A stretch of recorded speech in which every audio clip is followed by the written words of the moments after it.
ଦେଖନ୍ତୁ ବନ୍ଧୁଗଣ, ଏସ୍ଏସ୍ସି ତରଫରୁ ନୂଆ ଭେକେନ୍ସିଟି ଆସିଛି ଯେଉଁଥିରେ ଆପଣଙ୍କର ରହୁଛି ମଲ୍ଟିଟାସ୍କିଂ ଷ୍ଟାଫ୍ ଏବଂ ଆପଣଙ୍କର ହାବିଲଦାର ପୋଷ୍ଟ ରହୁଛି ଏବଂ ବହୁତ ଭଲ ପୋଷ୍ଟ ରହୁଛି। ଏହି ଭିଡ଼ିଓରେ ଆମେ ଫୁଲ୍ ଡିସ୍କସନ୍ କରିବା। ଚାଲନ୍ତୁ ଆମେ ଦେଖିବା ଏହାକୁ ଆପଣମାନେ 27 ଜୁନରୁ 31 ଜୁଲାଇ ମଧ୍ୟରେ ଆପ୍ଲାଏ କରିପାରିବେ। କେତେ ପିଲେ? 27 ଜୁନରୁ 31 ଜୁଲାଇ ମଧ୍ୟରେ ଆପ୍ଲାଏ କରିପାରିବେ।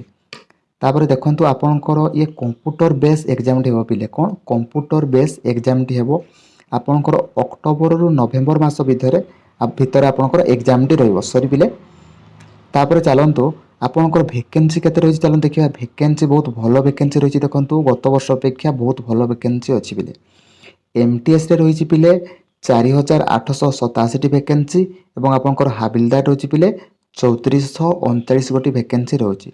टोटाल आपणकर 8326 गोटी आपणकर वैकेंसी रही केते पिले 8326 गोटी वैकेंसी रही।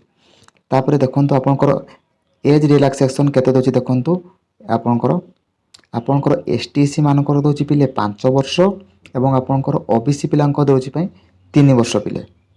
तापर क्वालिफिकेशन तालन देखिबा क्वालिफिकेशन कोन देची पिले आपणकर जो माने दशम पास करछन्ती समस्ते याकू अप्लाई कर परिबे पिले। केवल दशम पास चाकरी पिले क्वालिफिकेशन आपणकर किछि नै केवल दशम पास। जेते बेले पिले याकू अप्लाई करिवे पिले जोटा आपणकर एग्जाम सेंटर पाख हबो सेटा आपण माने चूज करिवे पिले। आपण माने याकू ओडिसा रे ही एग्जाम दे परिबे पिले। ओडिसा रे एग्जाम सेंटर होछि पिले बालेश्वर, बरहमपुर, भुवनेश्वर, कटक, राउरकेला, समलपुर बुझेला पिले। एगुडा को आपणकर एग्जाम सेंटर होछि जोटा आपणकर पाख हबो सेटा आपण माने चूज करिवे पिले। पिले कंप्यूटर बेस एग्जाम हेबो पिले देखंतु आपणकर कोन कोन रहउछि। सेशन 1 रे पिले मैथमेटिक्स रु पिले पडिबो 20 टी क्वेश्चन पिले 60 मार्क एवं आपणकर रीजनिंग रु पडिबो 20 T question 60 mark. Total time रे आपणकर 45 मिनिट पिले बुझेला पिले। ये आपणकर सेशन 1 केवल गुटे ही एग्जाम हबो। तापर सेशन 2 रे पिले आपणकर जीके रु पडिबो 25 टी क्वेश्चन 75 मार्क एवं आपणकर इंग्लिश रु पडिबो 25 टी क्वेश्चन 75 मार्क। ये भी आपणकर 45 मिनिट आपणकर टाइम रहइबो बुझेला पिले। टाइम आपणकर बहुत भलो देछि पिले एसएससी पई। तापर आपण जानतु देखंतु पिले सेशन 1 ये केवल आपणकर क्वालिफाई नेचर एठी आपण केवल पास मार्क रहय पई पडिबो। आपणकर कट ऑफ हबो आपणकर सेशन 2 रे पिले एटा आपनको चाकरी देबो। एठी जे भलो स्कोर करिवो से पिले चाकरी पाइबो। इंग्लिश एवं जीके रे आपणकर कट ऑफ रहिबो। तापर देखंतु पिले हाबिलदार पोस्ट पे आपणकर फिजिकल टेस्ट कोन होजे देखंतु पिले 1600 मीटर को पिले 15 मिनिट रे चलिया पई पडिबो। ये होचे आपणकर मेल पई। फीमेल पई पिले 1 किलोमीटर को पिले 20 मिनिट रे क्लियर होगा पई पडिबो बुझेला पिले। ये बहुत नॉर्मल रहउची समस्ते आपण माने क्लियर कर देबे। तापर रहउची देखंतु हाइट सेबा रहउची पिले 157.5 सेंटीमीटर आपणकर मेल पई रहउची।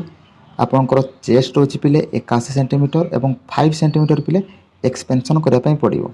सेबडा पिले फीमेल पई रहउची हाइट होची आपणकर 152 सेंटीमीटर पिले बुझियला। तापर देखंतु आपण माने एहाको ssc.gov.in साइट रे अप्लाई करि परिबे पिले कोन पिले ssc.gov.in साइट रे अप्लाई करि परिबे। पो पिला पई देखंतु पिले 100 टंका आपणकर पडिबो। ओबीसी एवं जनरल पिला पई पिले पो पिला आउ जेतिक रहले जियो पिला हला एसटी एससी हला आपण मानकर कोनोसी चार्ज पडिबो नै। आपण माने फ्री रे अप्लाई करि परिबे पिले। किछि भी पिले डाउट होइतिले कमेंट सेक्शन रे जणंतु एवं आपण मानकर सांग साथी मानको वीडियोटी शेयर करंतु एवं आपण माने समस्ते याको अप्लाई करंतु जेहेतु दशम पास चाकरी समस्ते अप्लाई करबा दरकार पिले। तापर देखंतु पिले आपणकर 7th पे अनुसार आपनको सैलरी मिलिबो पिले। ग्रुप सी चाकरी जेहेतु भलो सैलरी मिलिबो। किछि भी पिले डाउट थिले कमेंट सेक्शन रे जणंतु एवं आपण मानकर सांग साथी मानको वीडियोटी शेयर करंतु एवं जो माने प्रथम थर चैनल को आछंती चैनल को सब्सक्राइब करंतु। धन्यवाद बंधुगण।